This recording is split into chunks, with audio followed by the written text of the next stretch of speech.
Hello, this is David E. from Larkin. I'm continuing my game of Skyrim today. I'll continue till 2 o'clock p.m. and then tomorrow starting at 9 a.m. my usual time till 2. Today is Tuesday, July 7th, 2026. I'm in the dungeon of Deepwood Redoubt right now looking for Elizabeth's shipment, which I'm informed is lost in here somehow. I'm adjacent to Hag's End containing a certain shield belonging to an epic hero, which I also need to retrieve. I'm hoping that there's some connection between this dungeon and Hag's End, because I have been able to find the entrance outside to Hag's End after considerable searching, so maybe the key is actually in here.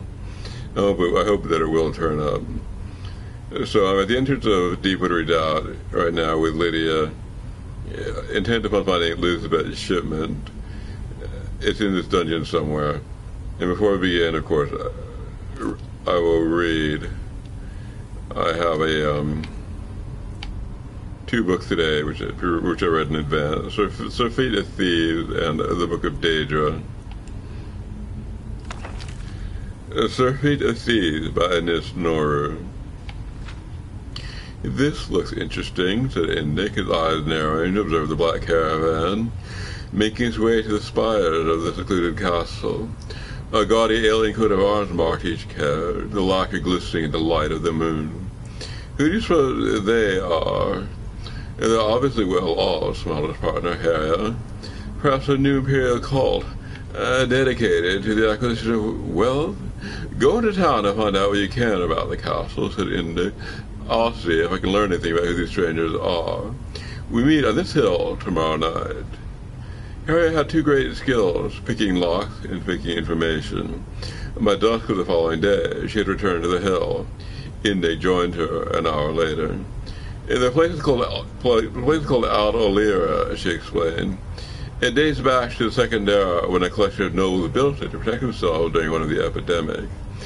They didn't want any of the diseased masters to get into their midst and spread the plague, so they built up quite a sophisticated security system for the time.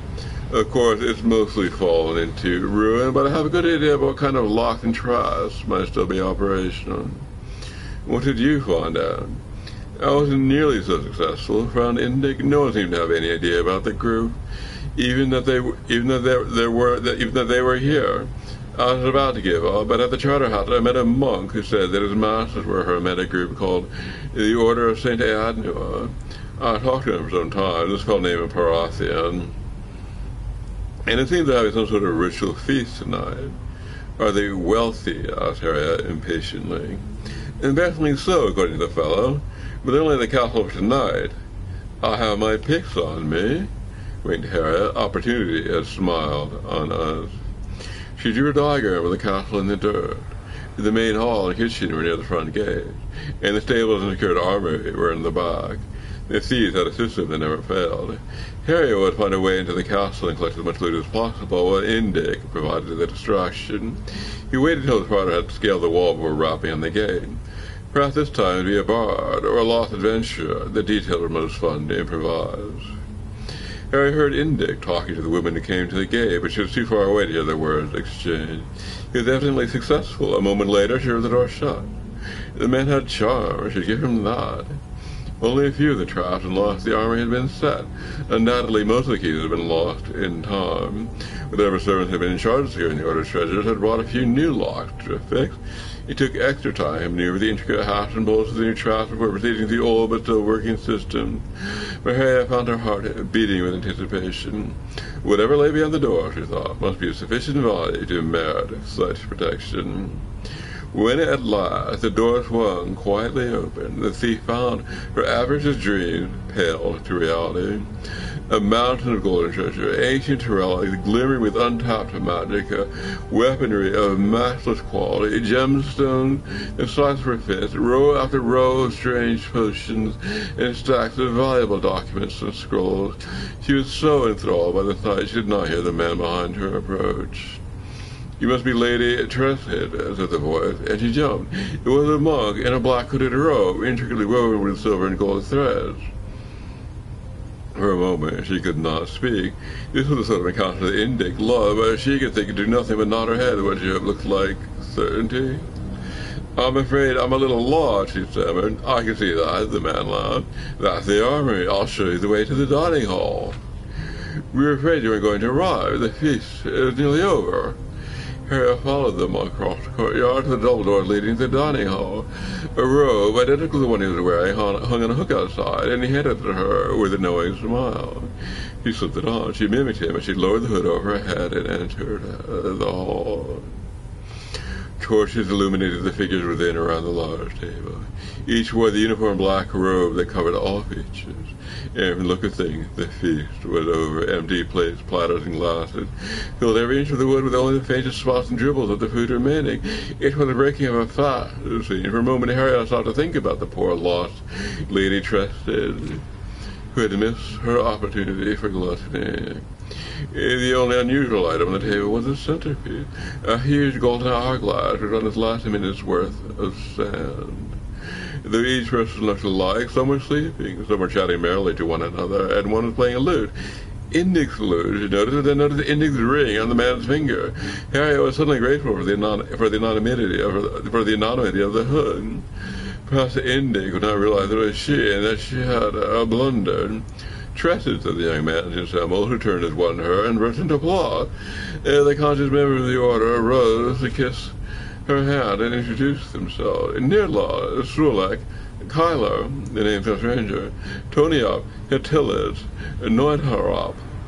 She could not help laughing. "I understand. It's all backwards. Your real names are Aldrin, Kellius, Relic, Poinas, Dilith, Parathion." "Of course," said the young man. "Won't you have a seat?"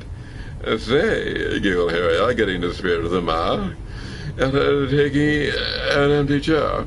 I suppose that when the hourglass runs out, the backward names go back to normal?" "That's correct, Trusted," said the woman next to her.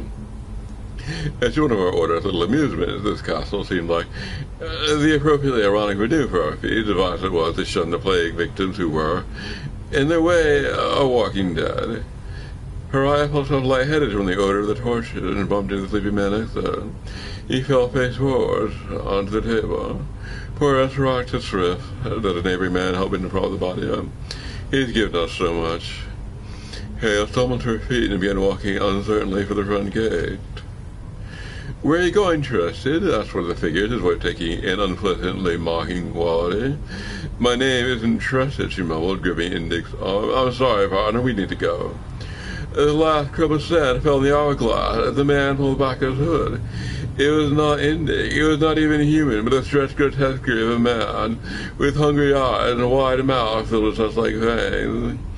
Harry fell back into the chair of the figure they called Osiris Swift.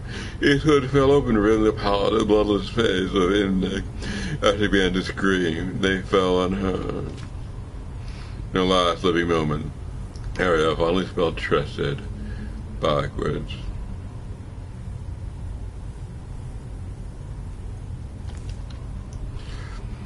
And now we're going to read the Book of Daedra. Azura, whose spirits dusk and dawn, the magic in-between realms of twilight, known as Moonshadow, Mother of the Rose and Queen of the Night Sky. Boethia, whose spirit deceit and conspiracy, and the secret plots of murder, assassination, treason, and unlawful overthrow of authority. Clavicus Vile, whose spirit of the granting of power and wishes, the ritual invocations and pies. Hermias Mora, whose spirit crying at the ties of fate, of the past and future, dread in the stars in heaven, and in whose dominion are the treasures of knowledge and of memory. Here seen, whose spirit is the hunt, the sport of danger, the great game, the chase, known as the huntsman and the father of man and beast. Malachi, whose spirit the patronage was spurned and ostracized, the keeper of the sworn oath and the bloody curse. Mehrunes Dagon, whose spirit destruction, change, revolution, energy, and ambition. Mephala, whose spirit is obscure to mortal, known by the names web spinner, spinner, and spider, whose only consistent theme seems to be the interference in the affairs of mortals for her amusement.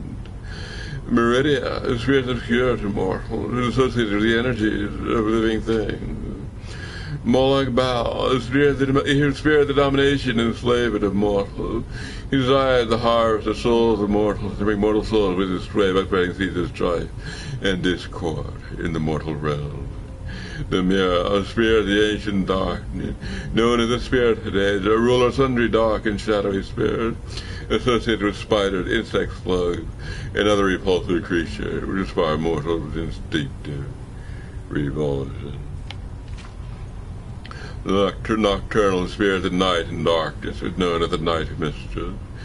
Nervite, whose spirit, the ordering of the lowest orders of oblivion, known as the taskmaster. Sanguine, whose spirit hedonistic revelry and debauchery, and passionate indulgences of darker natures. Shiogara, whose spirit is madness, whose motives are unknowable. Varnima, whose spirit is the realm of dreams and nightmares, from whose realm issues forth evil omens. Especially marked special interest under the heading of Malachi. They find a reference to Scourge, blessed by Malachi, and dedicated to the use of mortal. In short, the reference suggests that any danger attempting to invoke the weapons of powers, it will be expelled to the void strings of oblivion. Of the legendary artifacts of the danger, many are well known, like Azura's Star, Shiogaras Wabajak. Others are less well known, like Scourge, Makon's Hammer, Bane of Danger. Yet, though Malak has a blessed Scourge to be potent against the Dagerkin, he thought not that it should fall into Dagerkin, and then to serve as a tool for private war among Caitiff and Forsaken. Thus did Malakath curse the device, such that should any dark kin seek to invoke its powers, that a void should open and swallow that danger and purge him into oblivion's void streams, from thence to pass on back to the real and unreal world, in the full order of time.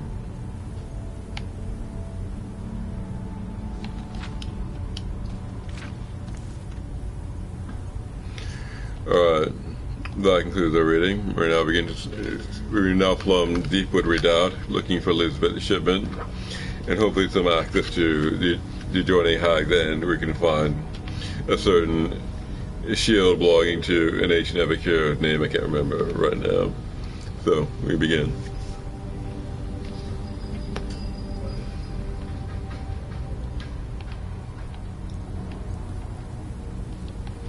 The ancient epicure is Hrolfdir in Hag's End.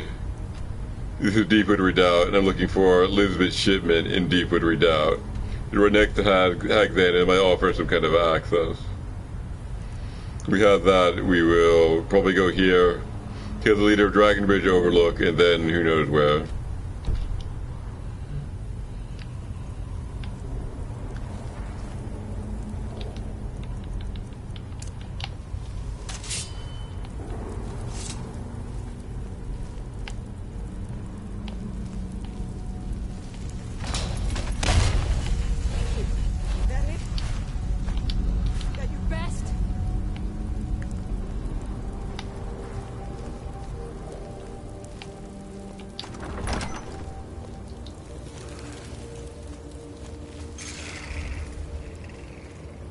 We need to kill these guys on their way in.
And the shipment is here. Pack's End might be nearby, so I'm going to have a look around.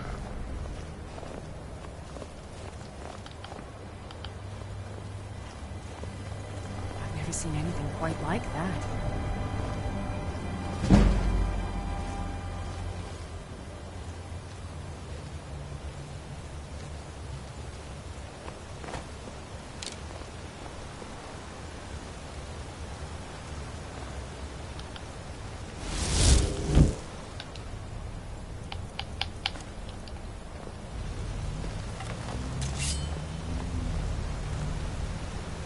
I can now move around without losing my stealth.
Seen anything quite like that.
So Elizabeth's shipment is up here somewhere.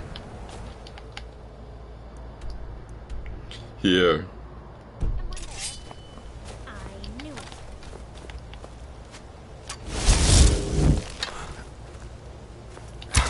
Never should have come. Come on.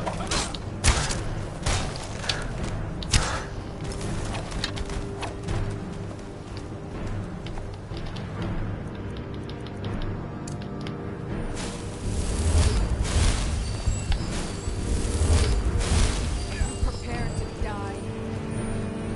The Forsworn will remain. Rightfully ours.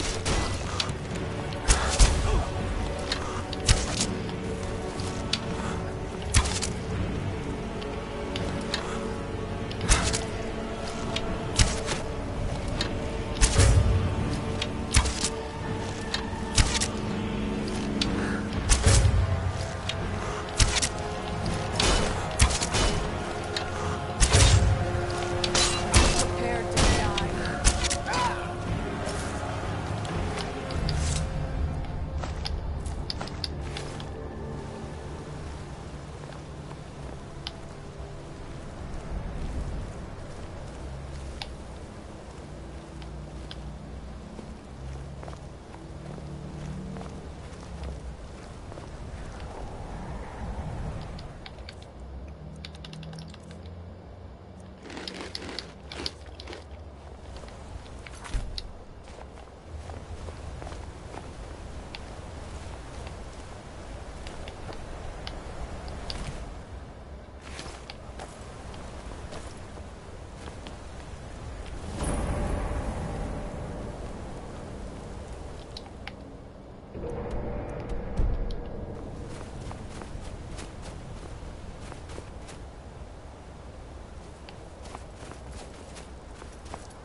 Yeah, this is Elizabeth's shipment.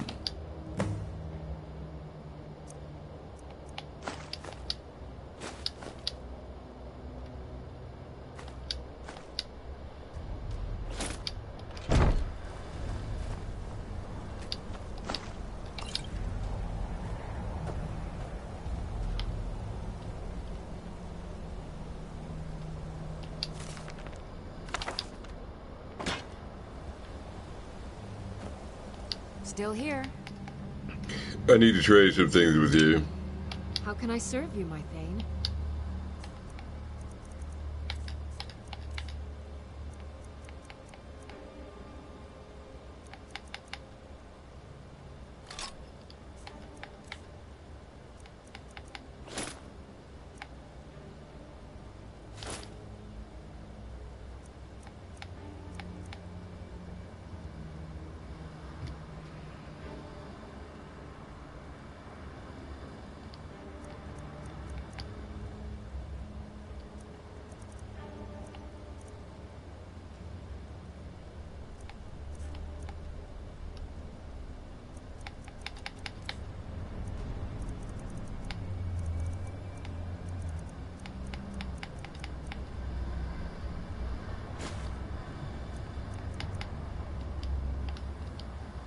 You lead, I'll follow.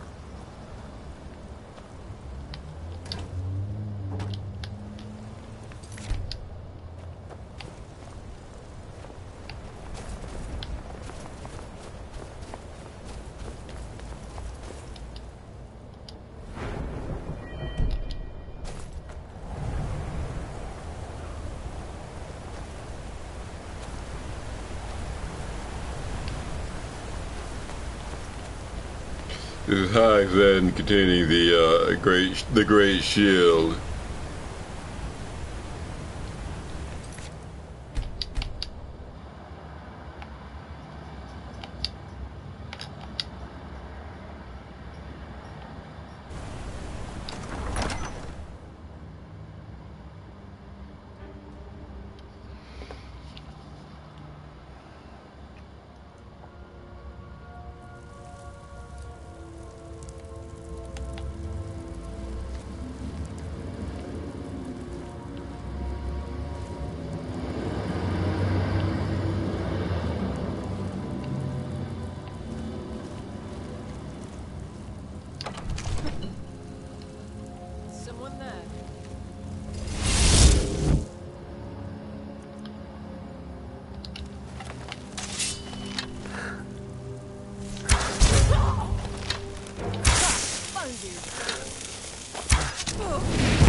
Does someone live among the dead? I'll kill you if I have to.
Someone there?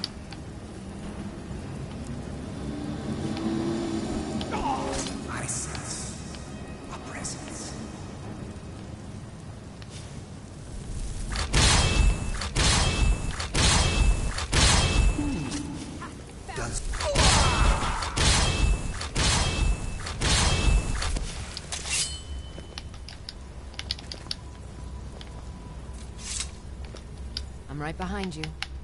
I am sworn to carry your burdens. Lydia's somehow abusing that staff. So I'm going to take it from her. You lead, I'll follow. I am at your command. Lead on. I'll give it to the goat to carry.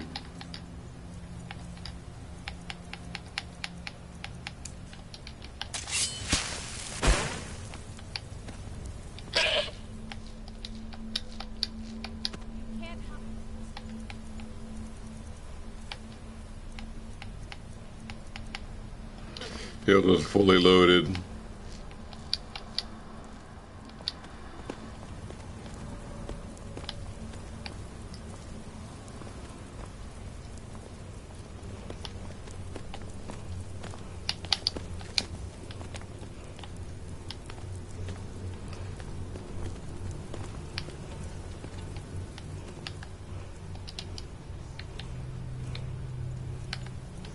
To fight me?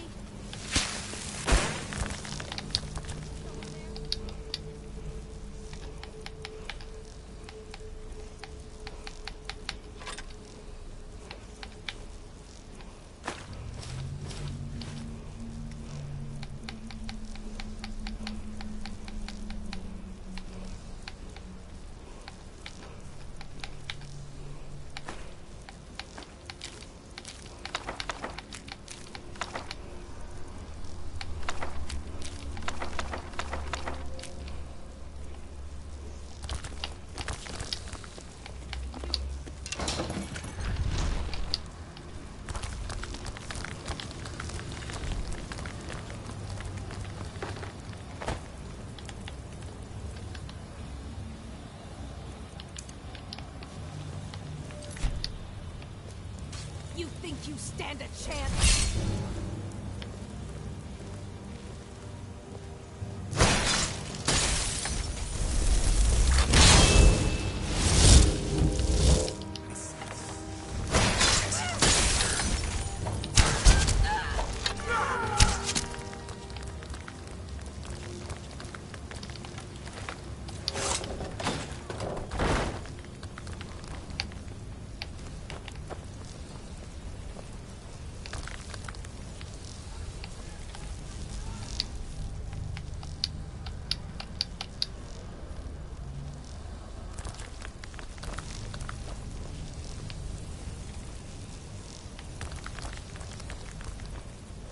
I sense a presence.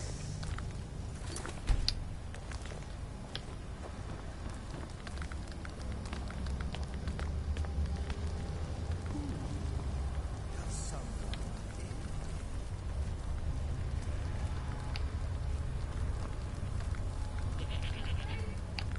The flame of life is gone.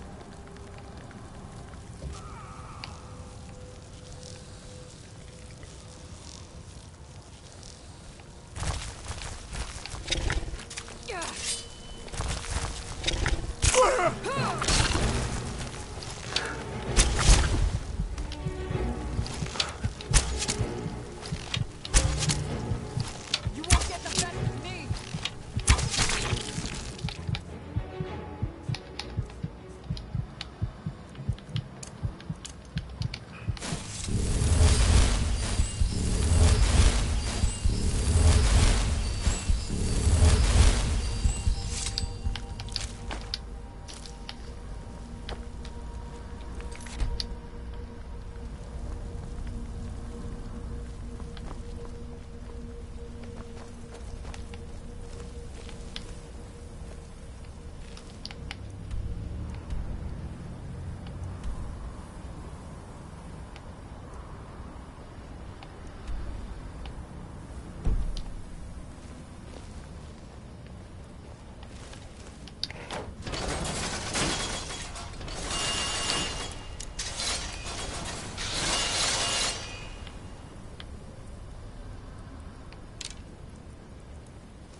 This is difficult, so I'm going to summon up my lockpicking help. I have a necklace and I used to have a ring, but I see that I gave it away. I sold it or disenchanted it.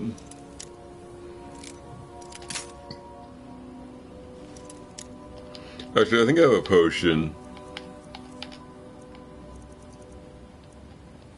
I'll take this.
The fire around here is pretty thick, so I'll put out a necklace of fire abatement.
You get a feeling there's a giant fight here.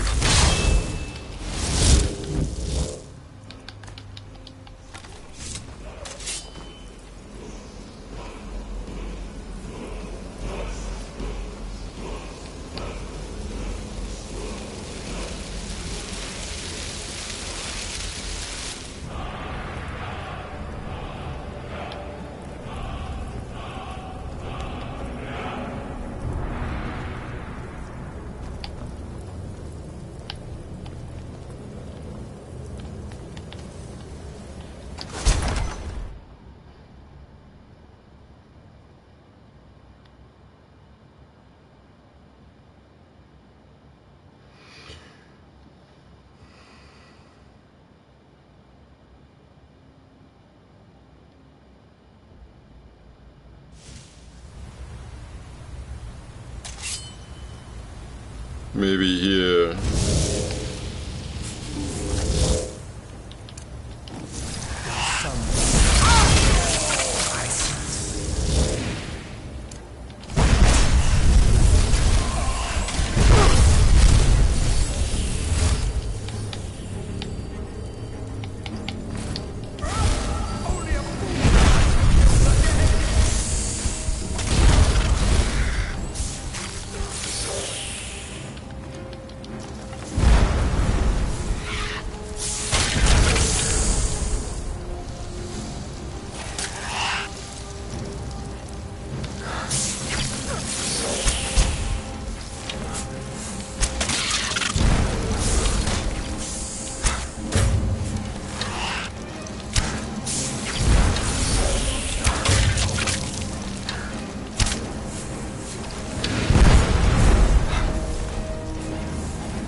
Here's the shield.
I'm supposed to cash in here.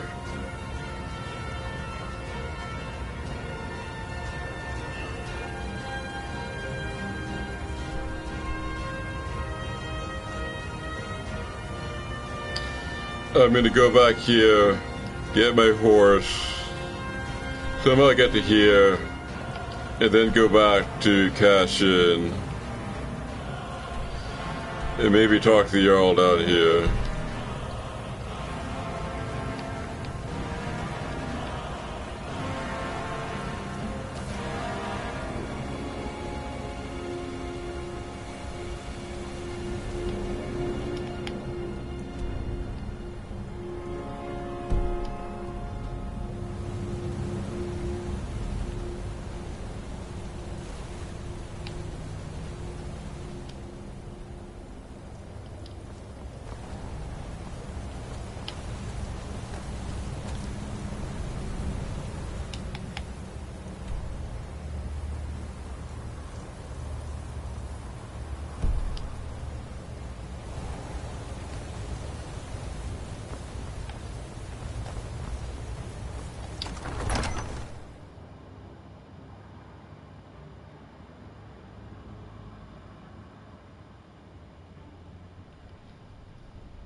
Okay, that's where I was, up here. I've just gotten down without jumping.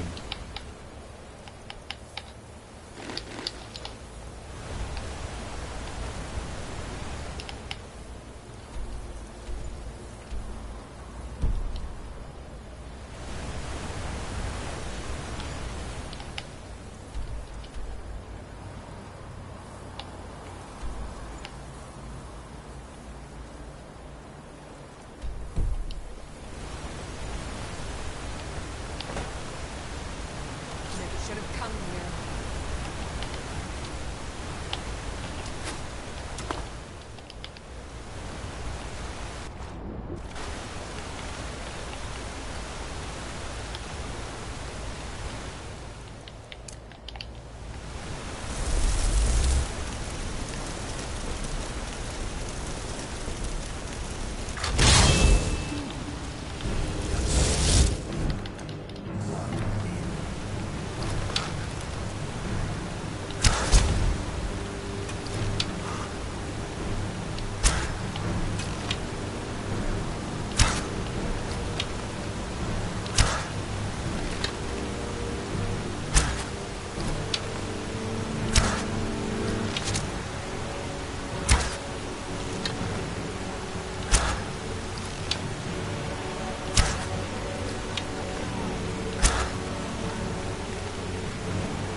I can't remember now how I got in.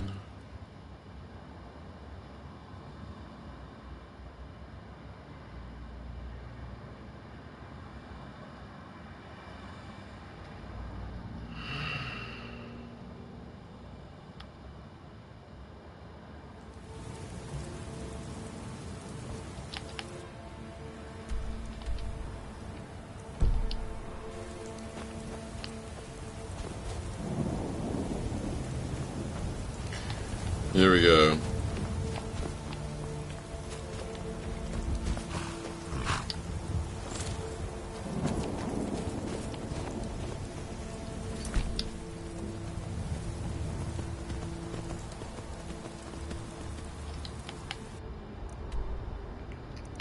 Okay, I'm gonna kill this leader of Dragon Bridge Overlook.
Here's the Dragon Bridge of Dragon Bridge Overlook.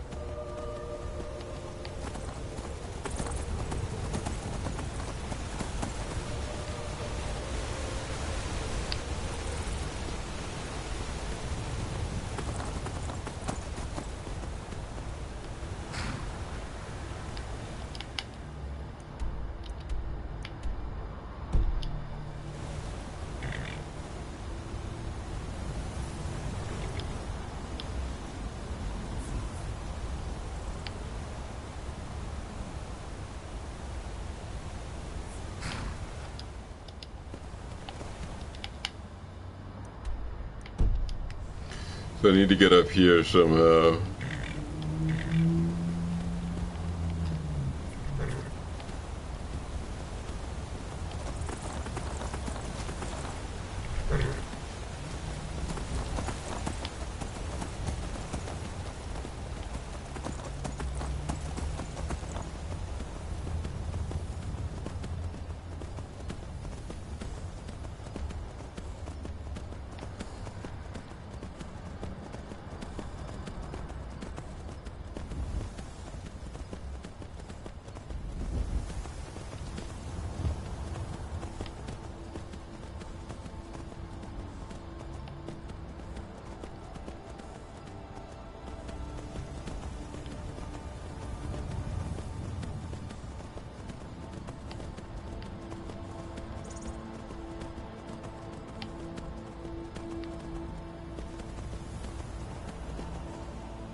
Definitely misplaced my horse. Oh, here we go.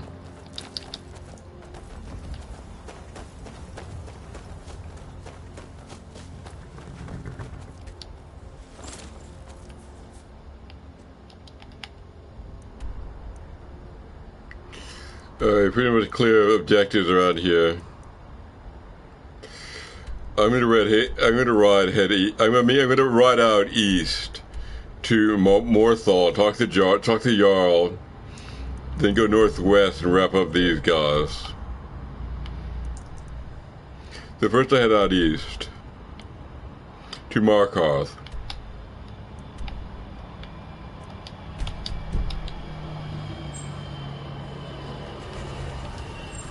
Hopefully this will be not too eventful. I'd like to just wrap it up.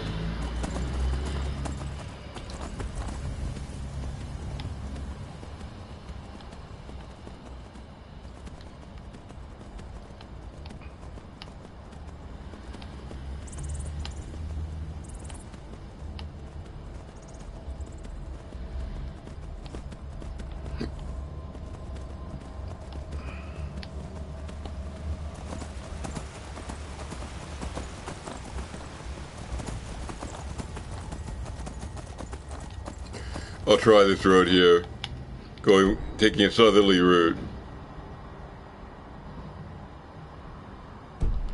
Actually, I think the north is maybe a little more promising. The way looks clearer that way.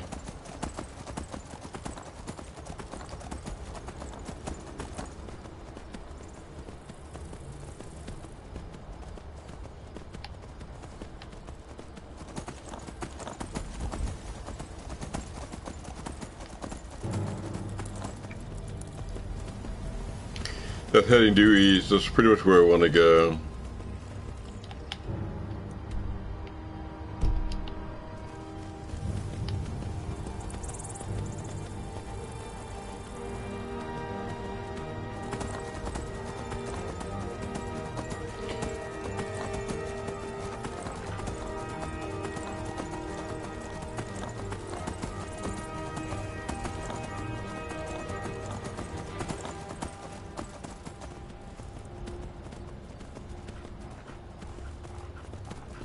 Some sort of fort here. I might drop in. I guess I will. These guys look hostile.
I've got your back.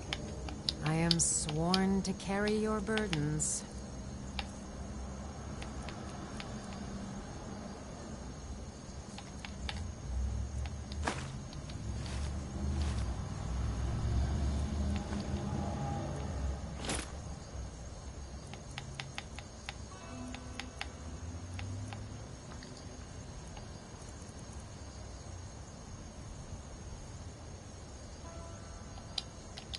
Let's get going then.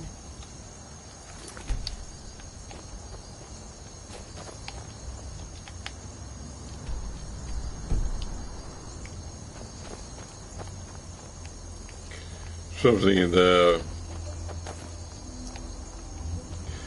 But I want to secure my horse before I go any further. Creature ran off somehow.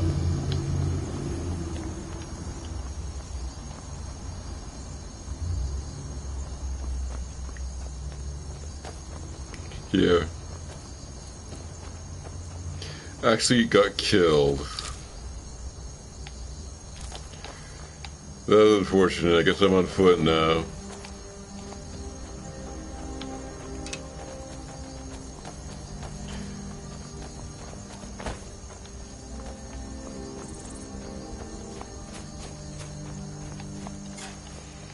So check out the prison first.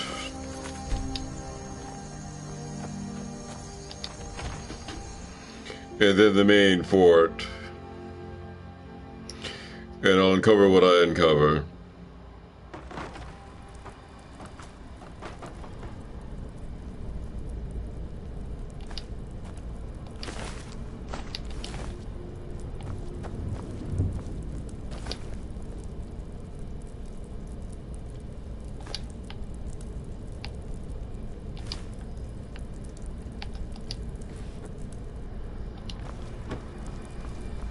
See, that's a frost root on the floor that's going to explode when I step on it.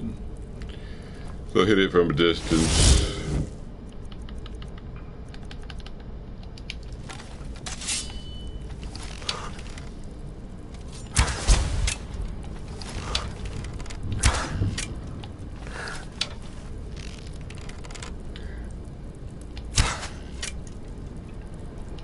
Maybe I can't trigger it with arrows, so I'm going to try using a firebolt instead.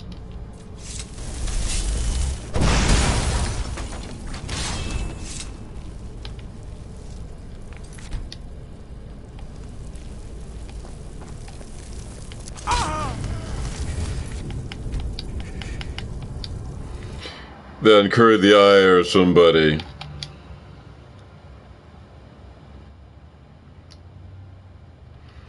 Somebody I would have preferred to catch by surprise.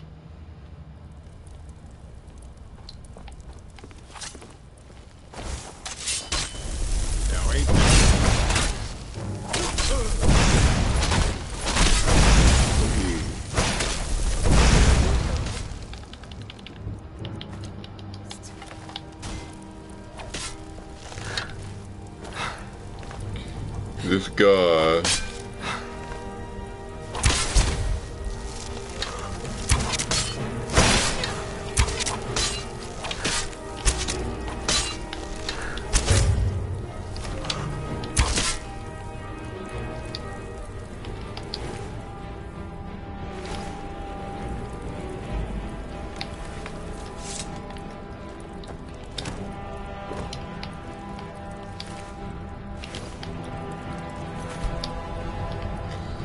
So I proceed deeper into the prison. Who knows what I'll find?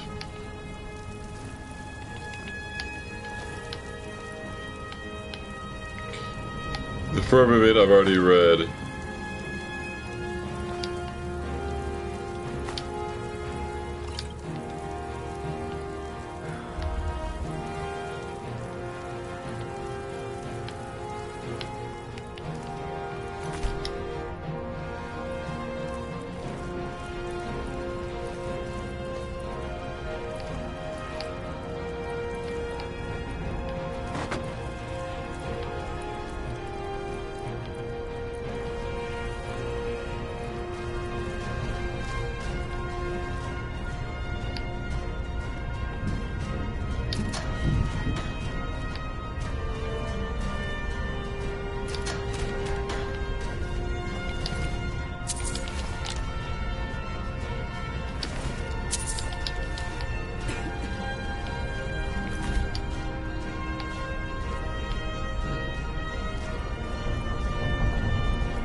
I think I've already been in this way.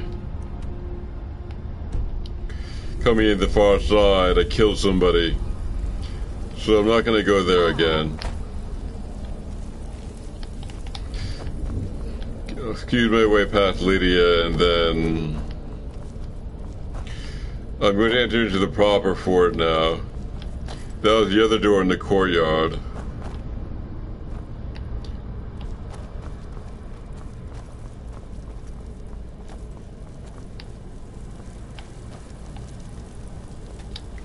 See here the chest, which I managed to overlook.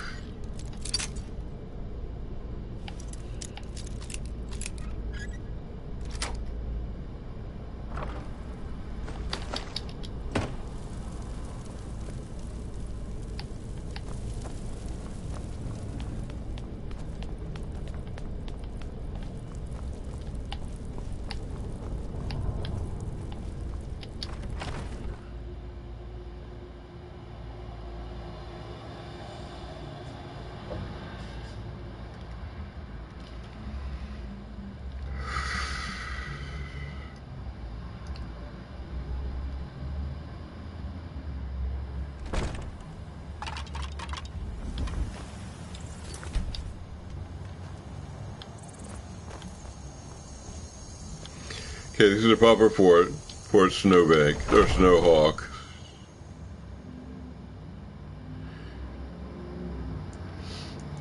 I'll continue my investigation here. I don't expect anything really wonderful here, but who knows?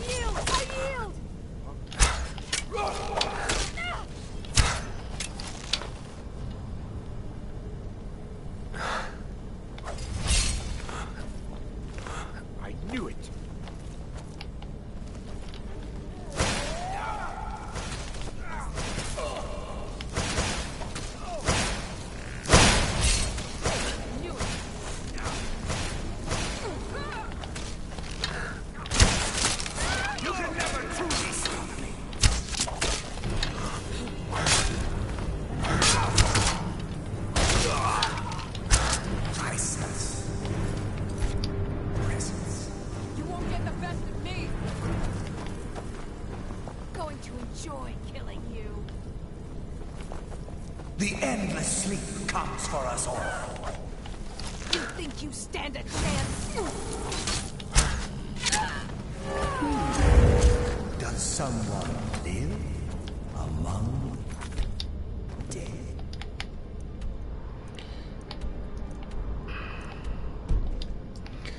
Well, this place looks kind of small. You're pathetic.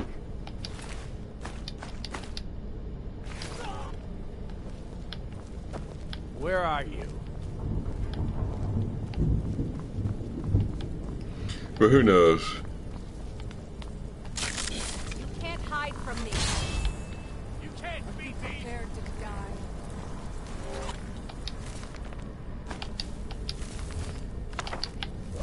Ha! Found you. Must have scared him off. What was it? Yikes.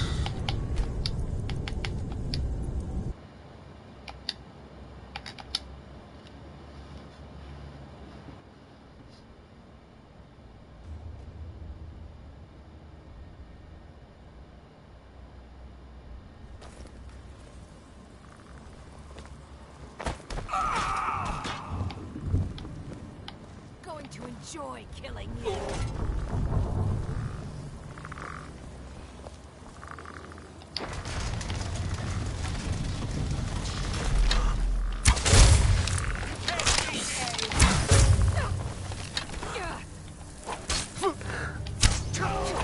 No more! I yield! I yield!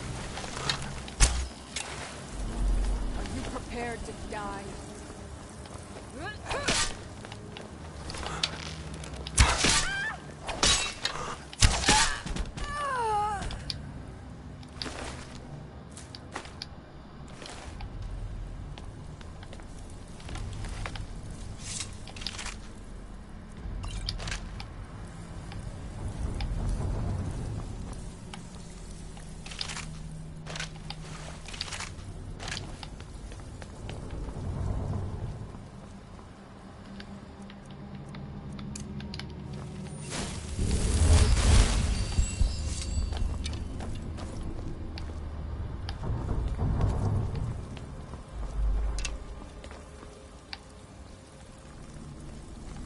You can't hide from me. Ha! Found you.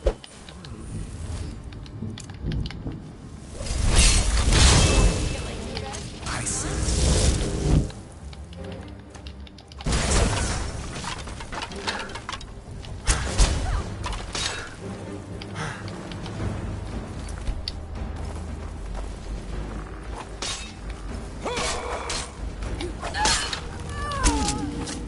Does someone live among the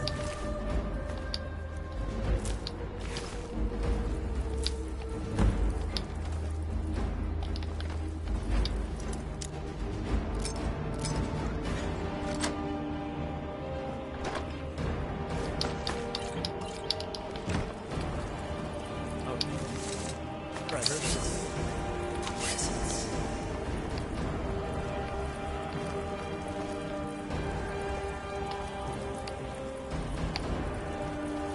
I sense a presence.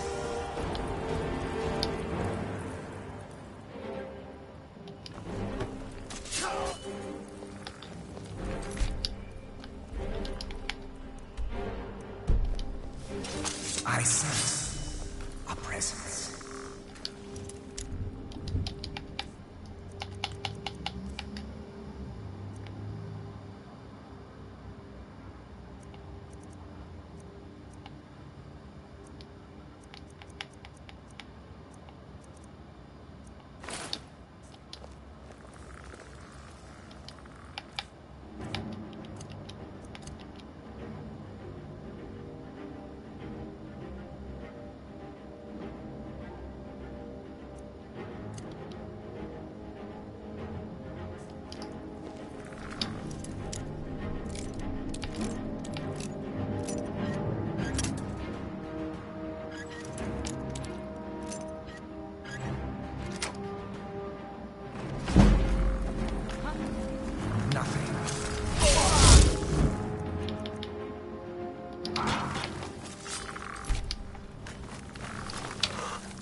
Got your back. Going to enjoy killing you.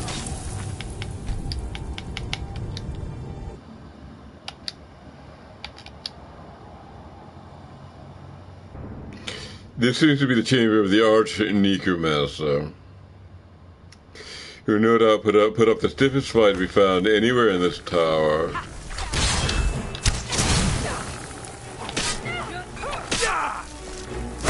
Going to enjoy killing you.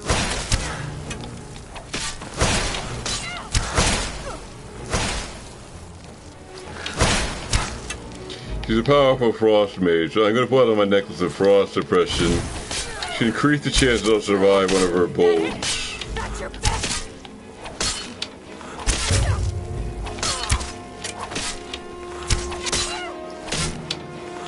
You stand a chance.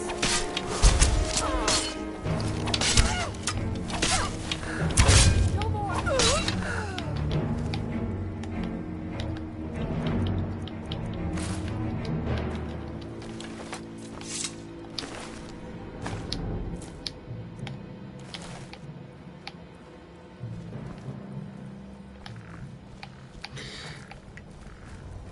Well, I seem to defeat her without a great deal of difficulty. Lydia especially demonstrated great courage in that contest. And I might add, efficacy.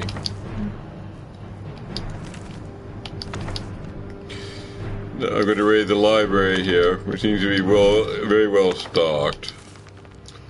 Seems the arch necromancer is indeed an avid reader, as we are ourselves.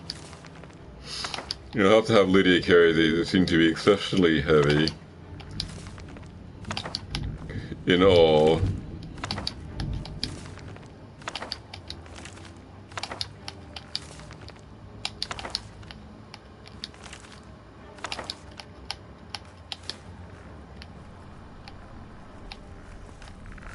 Still here.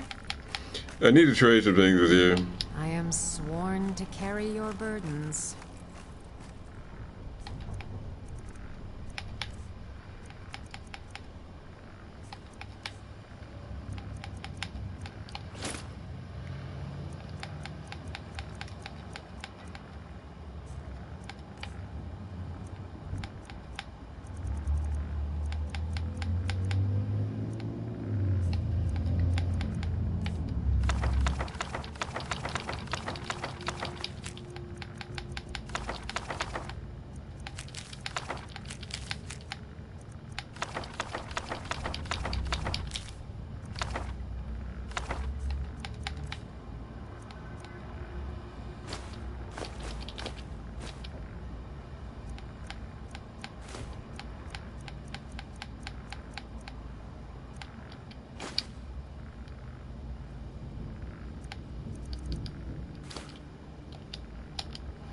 You lead, I'll follow.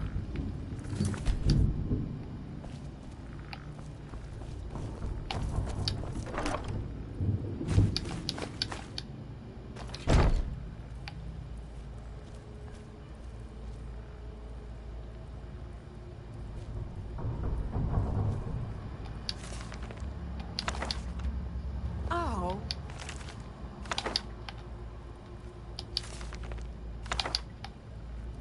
Huh?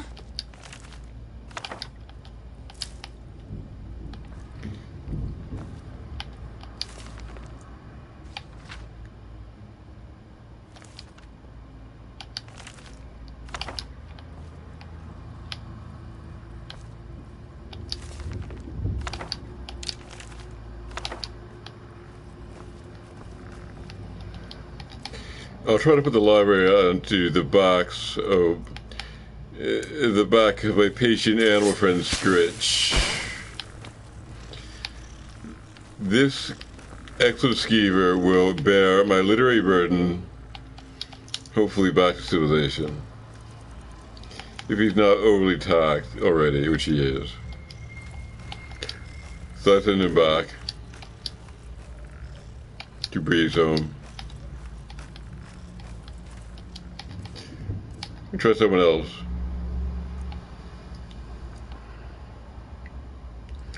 These guys are all kind of loaded. Maybe Thistle.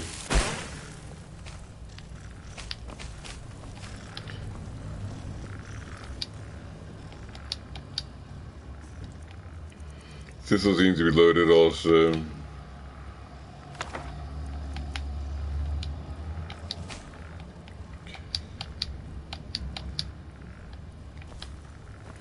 About to go to Lydia then. I've got your back. I am sworn to carry your burdens.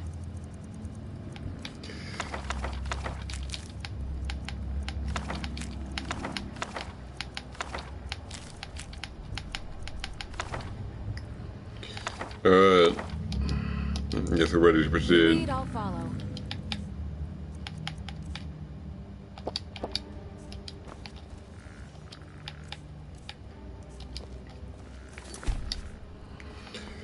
It seems we're not entirely finished with the tower. There's a bit more here.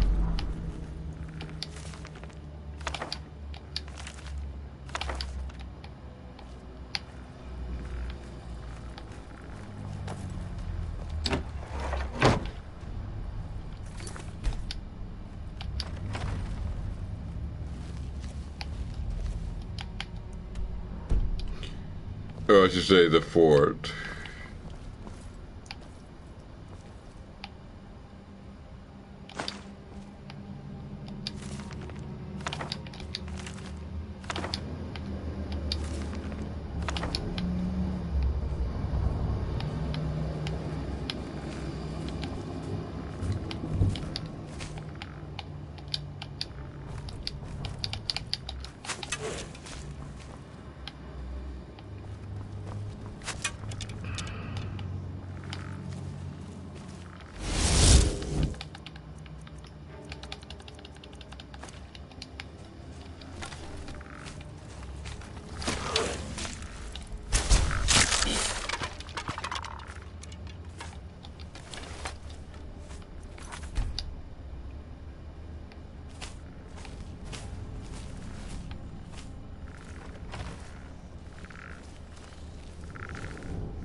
Still here.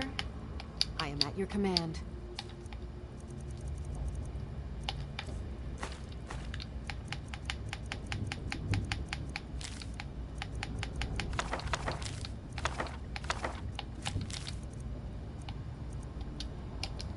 Lead on.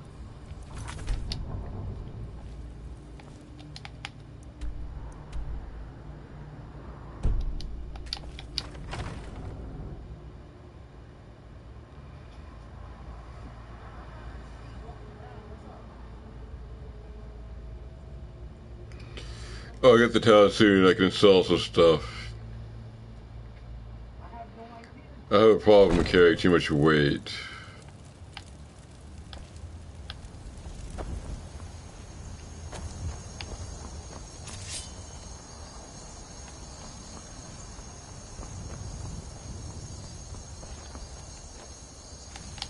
That's the best you can do?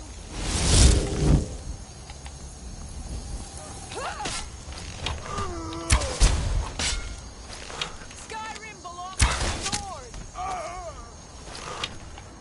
Found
My horses need dead, so I walk from here.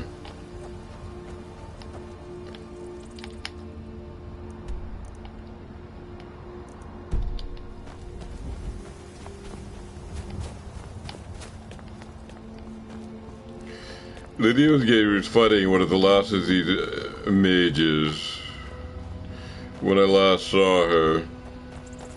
Here she is. I would say this place is sufficiently cleared out, and I'm going to resume my journey.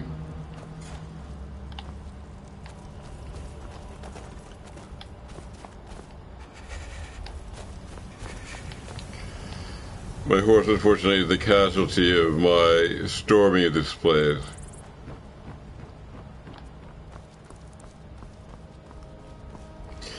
It was, unfortunately, more costly than I thought it was going to be. This cost us our transportation. We pressed on boldly nonetheless. On foot.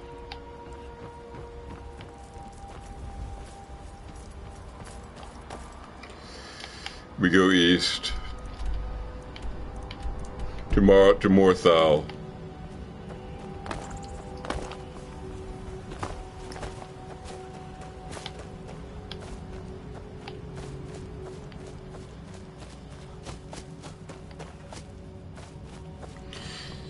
The Earl is waiting for us to appear. We have a matter to discuss with him. Should I currently remember?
So I'll try to spend the night in the inn. Then, in the morning, bright and early, we would go to the Jarl's house. The Moorside Inn is across the bridge, first house on the right. We will step in, warm ourselves by the fire, buy some food, chat with the innkeeper, go into the room, sleep, come out again bright and early, step over to the Jarl's, and have our conversation, which I've traveled long to have. And then we go north to Solitude, I think it is, to collect our reward for various quests. Feeling all right? There ain't much to offer, but if you want a place dry to spend the night, I'll rent you a room. What have you got for sale? Let's sate that appetite, hmm?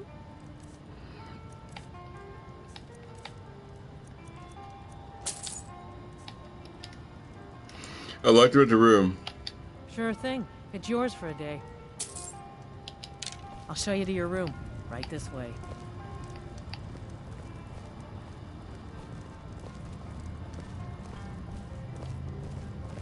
Let me know if there's anything else you need. Guess I'll have a bite to eat. Sleep for 8 hours.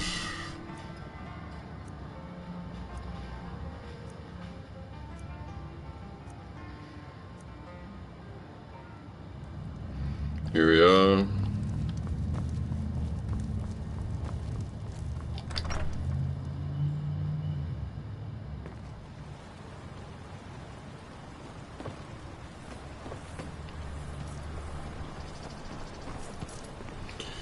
A business now with the Jarl.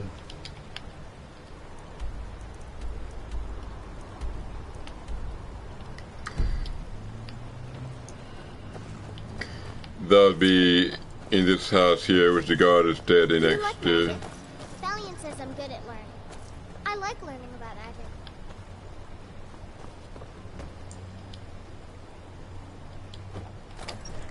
High Moon Hall.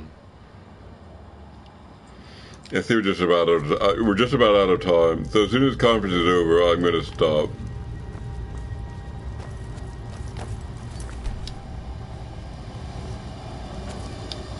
You look sick. I hope it's not contagious. He wants someone to look into the house fire. Rogar's house fire? Well, he lost his wife and daughter in the blaze. My people believe it to be cursed now. Who am I to gainsay them? What does Rogar say happened? Rogar blames his wife for spilling bear fat in the fire. Many folk think he set the fire himself. Why would he do that to his own family? Lust can make a man do the unthinkable. The ashes were still warm when he pledged himself to Alpha. So why haven't you arrested him? On rumor and gossip? No. But you, a stranger, might find the truth for us. Sift through the ashes that others are too fearful to touch. See what they tell you. Should you prove him guilty or innocent, I will reward you.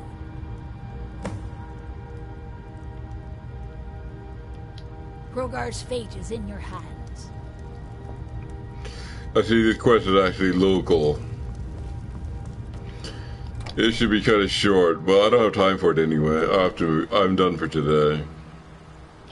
I'll just note the location on the map. It's right in here.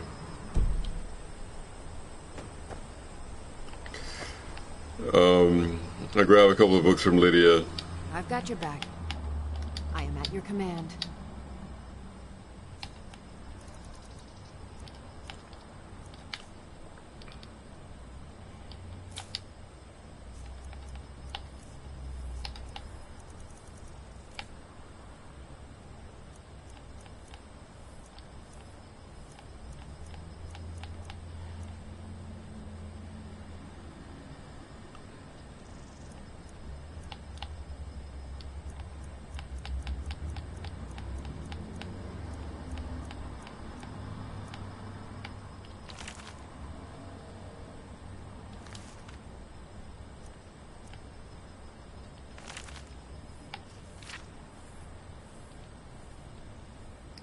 I'll take this one. And since I'm short on time, I'm going to take this one only.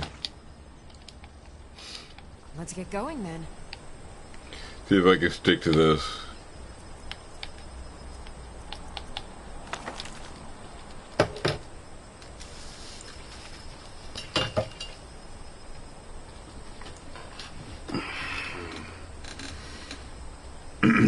The Ruins of Kemelsey by Roland Nordsen. With the acclamation of the fellows of the Imperial Society still ringing in my ears, I decided to return to Morrowind immediately. It was not without some regret that I bade farewell to the flesh pot of the Imperial City, but I knew that the wonders I had brought back from Rail to Mackay had only scratched the surface of the Dreamer ruins in Morrowind. Even more spectacular treasures were out there, I felt, just waiting to be found, and I was eager to be on. I also had before me the solitary example of poor Bannerman, who was still dining out on a single expedition to Black Marsh 20 years ago. That would never be me, I vowed. With my letter from the Empress in hand, this time, I'd have the full cooperation of the Imperial authorities. No more need to worry about attacks from superstitious locals. But where should I look next? The ruins of Kemel were the obvious choice. Like Ral and Makai, getting to the ruins would not be a problem. Also known as the Cliff City, Kemel lies on the mainland side of the Vardenfell Rift, sprawling down the sheer coastal cliff. Travelers from the east coast of Vardenfell often visit the site by boat. It can also be reached overland from the nearby villages without undue hardship. Once my expedition assembled in St. Anine, with the usual tedious complications involved in operating in this half-civilized land, we set out for the village of Marag near the ruins, where we hoped to hire a party of diggers. My interpreter, Tuan Panai, an unusually jolly fellow of a dark elf who had hired in St. Anine at the recommendation of the local garrison commander, assured me that the local villagers would be very familiar with Kemel, having lived at the site for generations.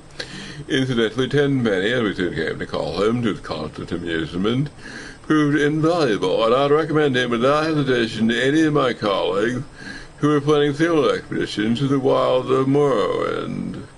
After Marag, we ran into our first trouble. The headman of the village, a reserved, elegant old fellow, seemed willing to cooperate. But the local priest, a representative of the absurd religion they have here, worship something called the tribunal, who they claim actually live in palaces in Morrowind, was firmly against us excavating the ruins. It looked likely to sway the villagers to his side with his talk of religious taboo, but I waved the Empress's letter to his nose and mentioned something about my friend, the garrison commander at St. Anine, and he quieted right down. No doubt this was just a standard negotiating tactic arranged when the villagers should increase their pay. In any event, once the priest docked off money to himself, no doubt called down curses upon the heads of the foreign devils, we soon had a line of villagers eager to sign on to the expedition. While my assistant was working out the mundane details, the contracts, supplies, etc., Master Rum and I rode on to the ruins. By land, they can only be reached using narrow paths. They wind down the face of the cliff from above, where any misstep could descend one tumbling into the sea, foaming about the jagged rocks below. They say the original entrance to the surface must have been in the part of the city to the northeast, the part that fell into the sea long ago, and the eruption of Red Mountain created this mind-bogglingly vast crater.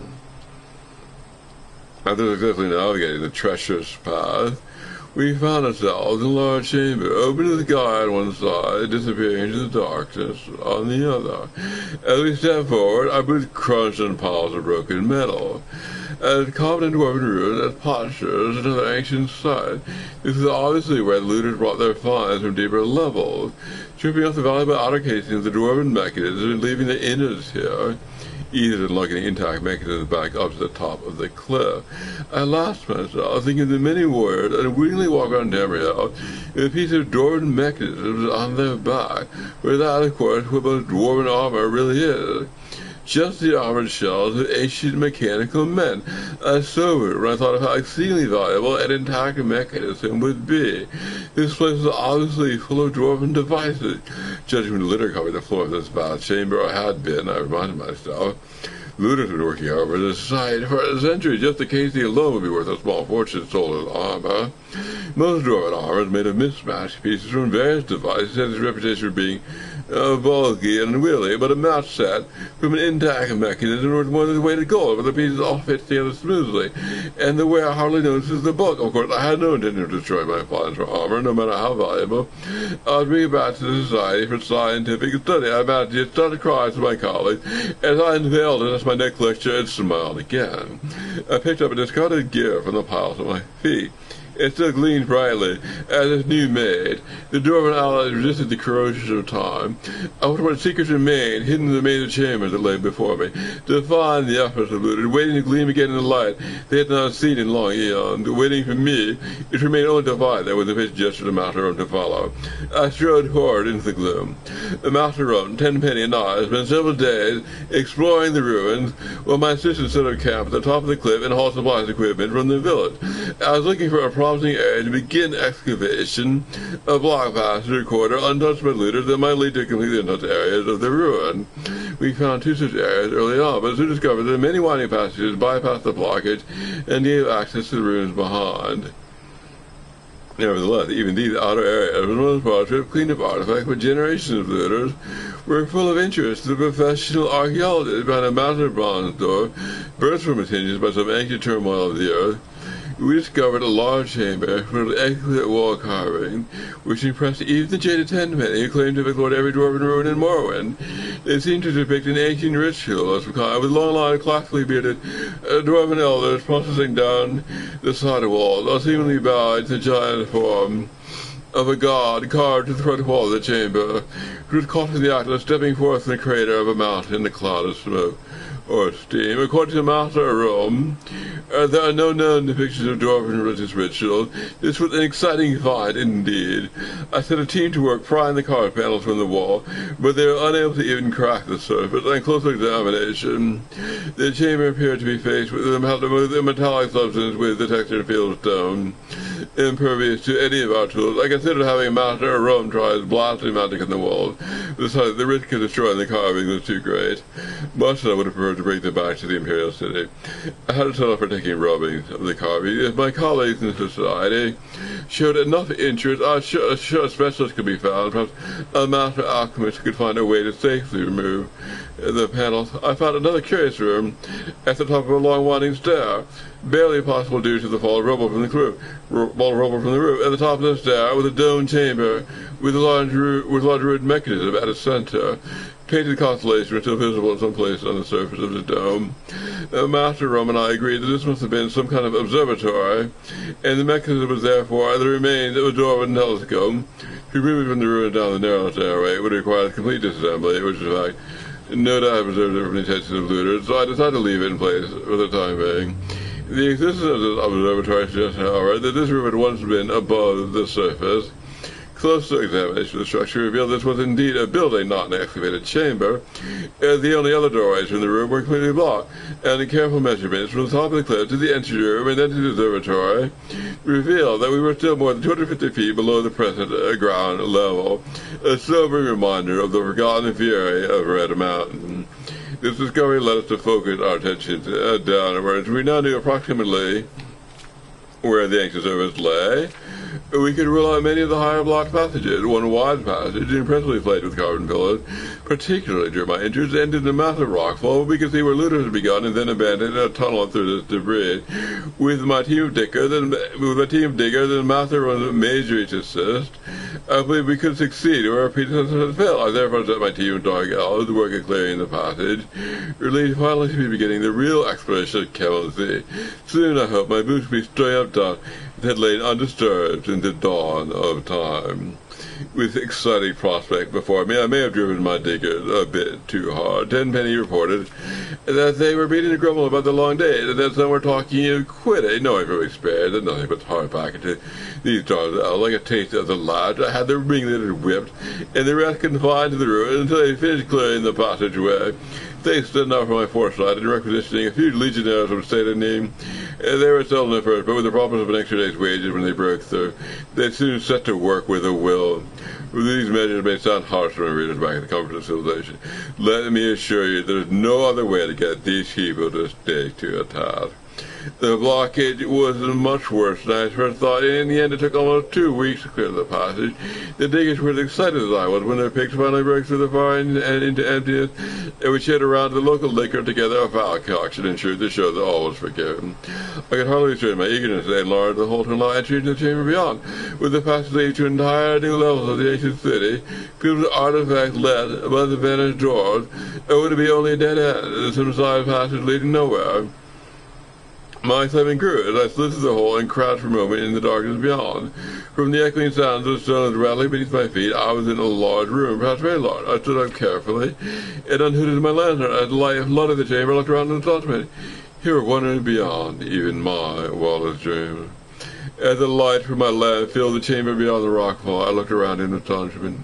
Everywhere the warm glitter of dwarven alloy. I had found an untouched section of the ancient city. My heart pounding with excitement, I looked around me. The room was vast, the roof soaring up into darkness beyond the reach of my lamp. The far end lost its shadow, with only a tantalizing glimmer hinting at treasure not yet revealed. Along each wall stood rows of mechanical men, intact except for one oddity. The heads had been ritually removed in place on the floor at their feet. This could mean only one thing. I had discovered a tomb of a great dwarven noble, maybe even a king.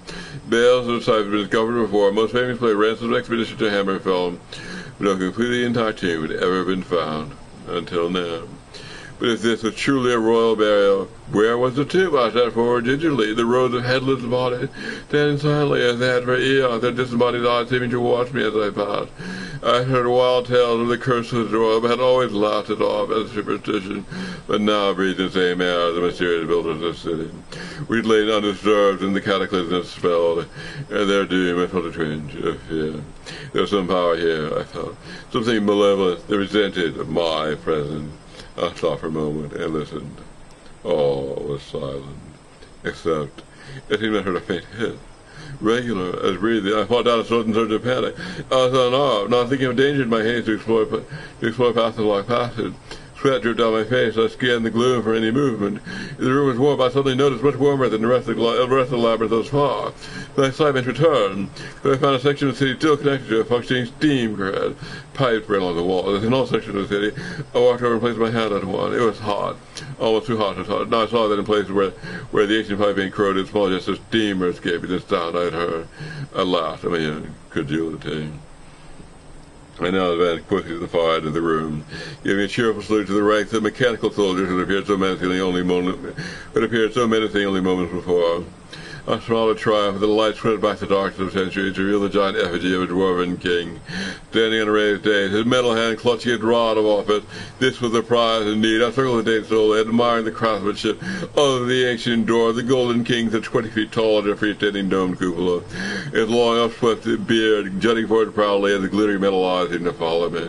My superstitious mood had passed, and I gazed benevolently on the old dwarven king, my king, and I had already begun to think of him. I stepped onto the dais to get a better look at the sculpted armor, and suddenly the eyes of fear opened, and a rage of mailed fist to strike. I leaped to one side. The golden arm came crashing down, striking sparks with its death where I stood a moment before. With his esteem and the whir of gear, the giant figure stepped ponderously out from under its canopy and strode towards me with frightening speed, his eyes tracking me as I scrambled backwards. I dodged behind a pillar, and the fist whistled down again. I dropped my lantern in the confusion, now crouching in the darkness outside the pool of light, hoping to slip between the headless mechanisms, and thus escape back to the safety of the passageway. Where had the monster gone? You would think that a 20-foot golden kind would be hard to miss, but he was nowhere to be seen. The guttering lamp only illuminated a small part of the room. He could be hiding anywhere in the gloom. I crawled faster. Without warning, the dim ranks of dwarven soldiers in front of me went flying. The monster's guardian loomed before me. He had cut off my escape and the dodge backward. Blow after blow whistled down, and the black machine followed me relentlessly, driving me to the far corner of the room. At last, there was nowhere left for me to go. My back was to the wall. I glared up at my foe, determined to die at my feet. His huge fist lifted for one final blow. The room blazed with sudden light. Bolts of purple energy crackled across the metal carapace of the dwarven monster, and it halted half turning to meet this new threat. A Master Rom had come. I was ready to cheer when the giant figure turned back to me, unharmed by the lightning bolt hurled by Master Rom. Determined to destroy this first intruder, I shouted out, "Steam! Steam!" as the giant raised his fist to crush me into the floor. It was hit in a gust of bitter cold, and I looked up. The monster was now covered with a shell of ice, frozen in the very moment of dispatching me. Master Rom had understood. I leaned against the wall with relief. Death cracked above me. The giant golden king stood before me, the shell of ice falling away. His head slowly towards me in triumph, but there was no stopping this dwarven monstrosity. But the light faded from his eyes, his arm dropped to his side. The magical frost worked, cooling his steam-driven energy. As Master Rom and the diggers crowded around me, congratulating me on my narrow escape, my thoughts drifted. And as I returned to the Imperial City, I knew that this would be my greatest triumph yet. How could I possibly top this fine perhaps with time to move on? Recovering the fabled Eye of Argonia, now that would be a coup. I smiled to myself, reveling the glory of the moment, but already planning my next adventure.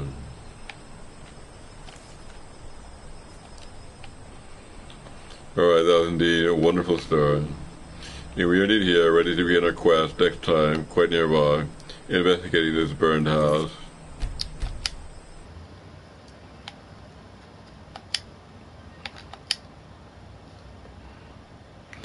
I'm David Ephraim Larkin. I'm finished for today.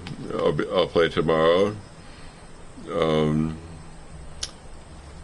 would be Wednesday, beginning at 9 a.m. That's all for now. Goodbye.